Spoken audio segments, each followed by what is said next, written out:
भाई गोटे कॉकरोच हे भारतर next PM. देख 2029 ना भाजपा ना कांग्रेस जितिबो ना कौन अलग पार्टी। भाई किछि दिन तले भारतर समस्त युवक मान मुहर गोटे कथा जे एथर भारत में कॉकरोच जनता पार्टी सरकार आसिबो।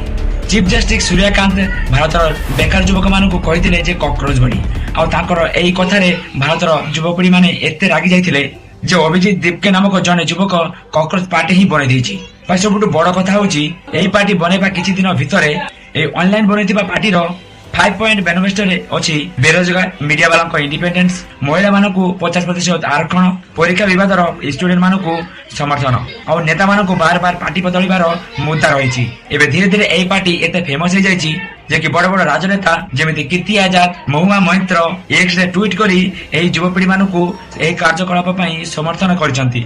महुआ महंत्र एक्स रे पोस्ट कर लिखिछंती जे मु सीजीपी जॉइन करबा को चाहूची कारण मु प्रथम ही एंटी नेशनल पार्टी रो कार्ड होल्डर होई सारिछु। अभिजीत दीप के द्वारा बना जाइतबा एही ऑनलाइन पार्टी सीधा सीधा देश रे चालुतिबा स्वच्छ और बेपरुआ राजनीतिर खिलाफ एक विद्रोहर सैंपल हो सारी जहाँ सफा सफा देखा जाउछि कि देशर युवक भ्रष्ट और राजनीति को धंदा बना जाइतबा सिस्टम खिलाफ जागृत होउछंती। किछि युवक इंटरनेट रे भी कहउछंती जे यहाँ को केवल ऑनलाइन सैटारिकल पार्टी छड़ा एक पॉलिटिकल पार्टी हेबा निहाती दरकार और यही पार्टी इलेक्शन लड़िबा भी दरकार। जदि काली एही पार्टी सतरे इलेक्शन लड़ती कोन आपण भोट देबे?